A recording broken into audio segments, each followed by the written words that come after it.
I met a gypsy. The most unique things about Supercross, which it seems ridiculous really when you think about it, it is at the elite level they pay to be in the show. Yeah. And that is not the case in Formula One, that is not the case in MotoGP, and they're the stars of the show paying to be in the show, as opposed to being paid to be in the show, that's the number one thing that we're flipping. We're saying we will pay you to be there, we'll support you to be there. We need you to be financially successful and to be commercially viable, because that filters down to the riders, to the industry, to everyone else. And to your point before about, previously we're tapping into the same pool of money. Not only is it the same number, select few brands, it's a select few brands within one country's budget as well. Yeah. So you're going to, it's Honda America, Kawasaki America, Yamaha America, KTM America, paying for everything.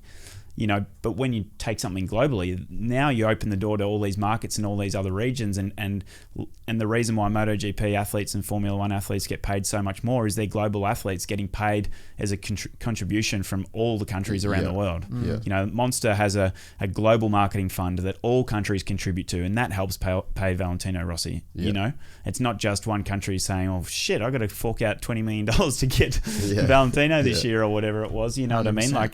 And that's why we believe that it'll change the game for the riders as well. Because while Supercross, again, is big in the US compared to what it is around the world, it's still tiny and it hasn't anywhere near hit its straps in its potential. I mean, the top guys, if they're on a $2 million salary or something along those lines, I mean, man, in NFL, what is the guy even tying people's boots up getting paid that little? They're underpaid for what they are. What they do, they're so underrated and so underpaid, in our opinion, and I think you would agree, and all the fans would agree.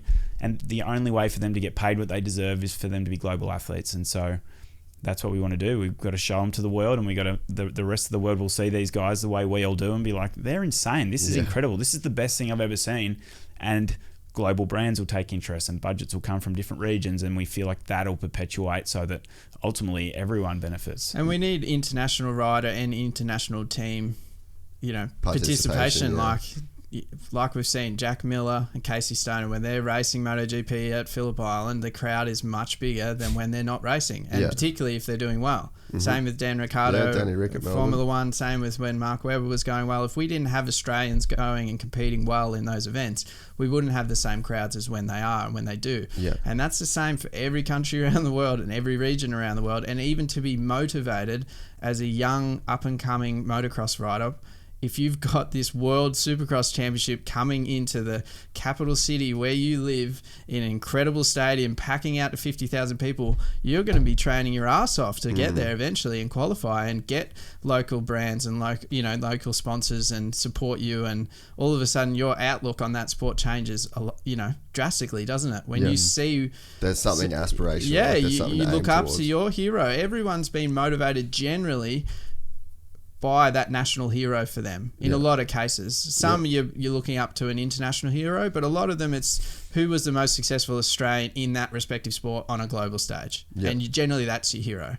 Like we all have an attachment with Dan Ricciardo more than other Formula One drivers because he's Australian. And I think that's a big thing with this opportunity as well. And Adam's been very clear in all of his interviews that we're not looking to just take all the American riders and take them over here into the World Supercross Championship. We have to, like MotoGP has and like Formula One has, very successfully support young up-and-coming riders from all over the world. We have to, or the global audience won't change. Exactly. Yeah, that's exactly right. I think, MotoGP and Formula One is a perfect example in that sense. And they support, and there's no doubt that Dorna were very supportive of Jack getting to where he is because we needed him. Because as soon as Casey retired, the sales for tickets in Australia and viewership dropped through the floor because we didn't have anyone. And I know I lost interest when Casey's not racing. I'm like, what? I've got no reason to watch now. But and then now with Jack up there, then you do have a reason to watch. So we need that all around the world, to make a global championship. You need that, and we're going to go to race in Brazil, in time, and it's going to take time. We need Brazilians battling to win the races, and the same if we go into Asia, and the same, we need to support that. And it's not an overnight thing, right? Like there's a reason why the Americans are so good at it. They grow up doing this stuff. So, but it's a long-term plan to support the growth of Supercross around the world by providing access to practice tracks and, supporting them to come out and do the Australian Supercross Championship, for example, to get some experience. And it's a long-term plan. It's not an overnight thing. Right now, of course, the Americans and the riders doing that championship are the best at it. But over time, we've got to change that to make sure that it's got a global spread. And the best thing about Supercross is still that everyone lines up in that one gate. You all got an equal chance at that first corner, and we saw it with AUS-X Opens. The Aussies, they'd lead laps, and everyone's losing their mind, and you're hoping that they're going to win the race. And the Americans might chase them down. I think Jason Anderson crushed a few souls over the years when he chased them down from last. We love Jason, but we were secretly stoked when he stacked in the first turn.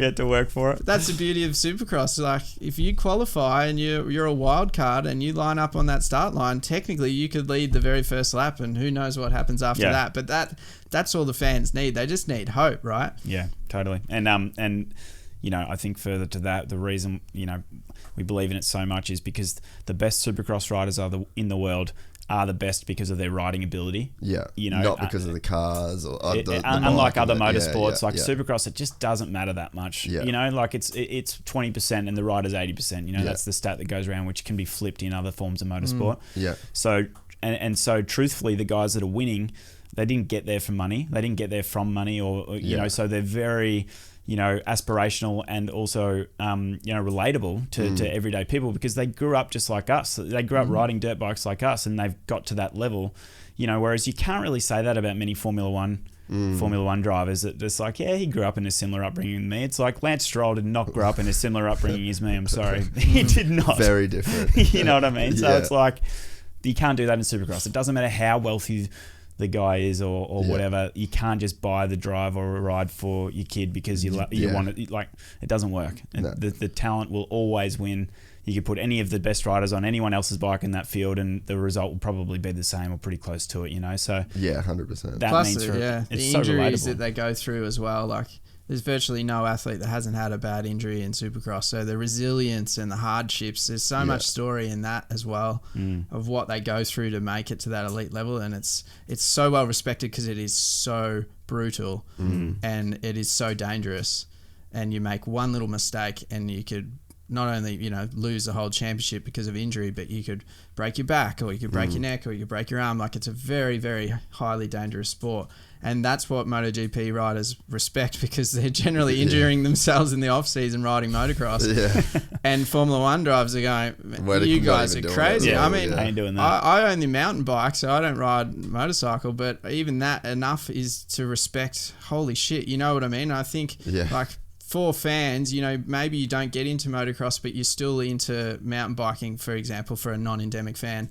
And that's still enough to respect these athletes. We want to celebrate like that lifestyle, the outdoor lifestyle, action sports, snowboarding, that surfing. It's all part of what we hope the fan base is. It's not just the rusted on Supercross fan.